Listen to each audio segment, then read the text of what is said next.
आप सभी दर्शकों का संत वचन एकता चैनल पर स्वागत है।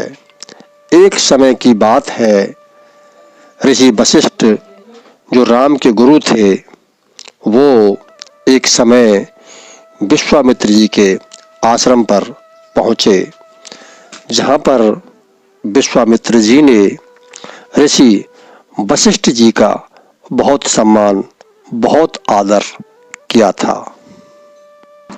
जहां पर श्री वशिष्ठ जी ने विश्वामित्र जी के आश्रम पर 3 दिन का आतिथ्य भाव स्वीकार किया था।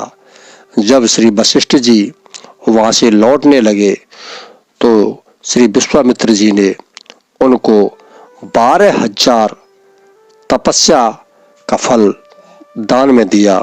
इस दान को लेकर श्री वशिष्ठ जी अपने आश्रम पर आ गए। उसके उपलक्ष्य में कुछ समय के बाद वशिष्ठ जी के आश्रम पर श्री विश्वामित्र जी का आगमन हुआ। तो महात्मा वशिष्ठ जी ने विश्वामित्र जी का भव्य स्वागत किया, बड़ा आदर किया और 3-4 दिन का आतिथ्य भाव भी स्वीकार करने को कहा। तो उनका आतिथ्य भाव स्वीकार करके वशिष्ठ महाराज की कुटिया पर विश्वामित्र जी रुक गए। जब वहां से विश्वामित्र महाराज चलने लगे तो महात्मा वशिष्ठ जी ने उनको एक क्षण के सत्संग का दान किया था। इस दान को छोटा समझकर विश्वामित्र जी महात्मा वशिष्ठ पर क्रोधित हो गए कि तुम्हें जरा भी शर्म नहीं आई। जब तुम हमारे द्वार पर आए थे तो हमने तुम्हारे लिए 12,000 तपस्या का दान दिया था और तुम हमारी इतनी सी औकात समझ रहे हो कि हमें एक क्षण सत्संग का दान दे रहे हो।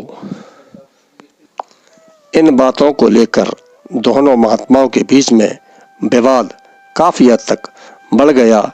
इसका निपटारा करवाने के लिए, इसका फैसला करवाने के लिए दोनों महात्माओं ने शेषनाग के पास जाने की प्रेरणा की कि वही हमारा न्याय करेंगे। इससे पहले आप सत्संग और तपस्या में कौन बड़ा है, इसको जानने की कोशिश करें।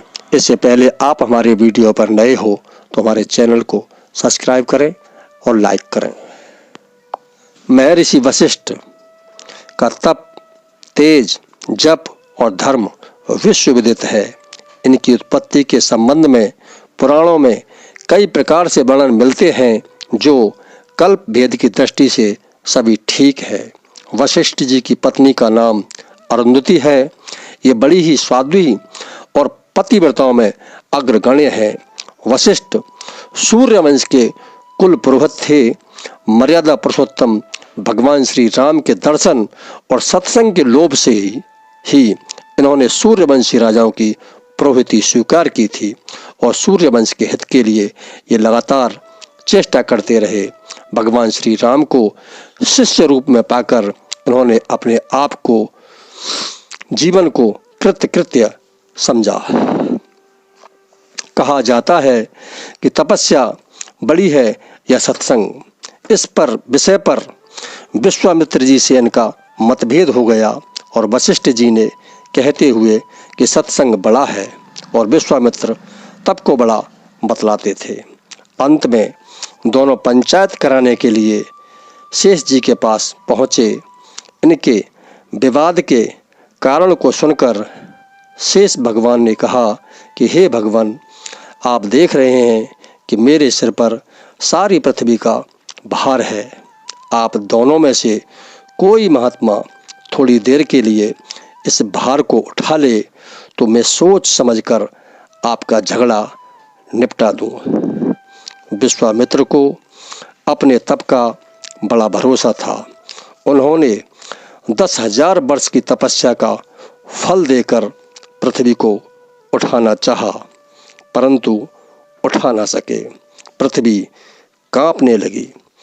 तब वशिष्ठ जी ने अपने सत्संग का आधे क्षण का फल लेकर पृथ्वी को सहज ही उठा लिया और बहुत देर तक उसे लिए खड़े रहे।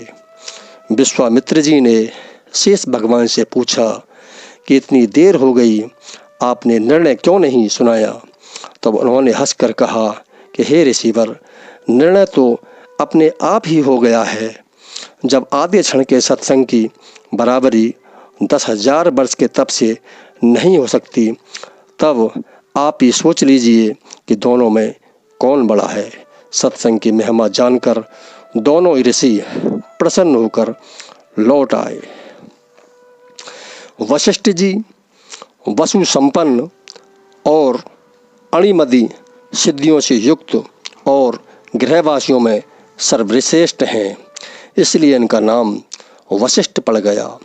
काम, क्रोध, लोभ, मोह आदि शत्रु इनके आश्रम के समीप भी नहीं आ सकते और 100 पुत्रों का संहार करने वाले विश्वामित्र के प्रति अपने में पूरा सामर्थ्य होने पर भी क्रोध ना करके उन्होंने उनका जरा भी अनिष्ट नहीं किया। महादेव जी ने प्रसन्न होकर वशिष्ठ जी को ब्राह्मणों का आधिपत्य प्रदान किया था। सनातन धर्म के मर्म को यथार्थ रूप से जानने में वशिष्ठ जी का नाम सर्वप्रथम लिया जाता है या जानने योग्य है। इनकी जीवन की विस्तृत घटनाएं रामायण, महाभारत, देवी भागवत, विष्णु पुराण, मत्स्य पुराण, वायु पुराण, शिव पुराण, लिंग पुराण आदि ग्रंथों में मिलती हैं। तो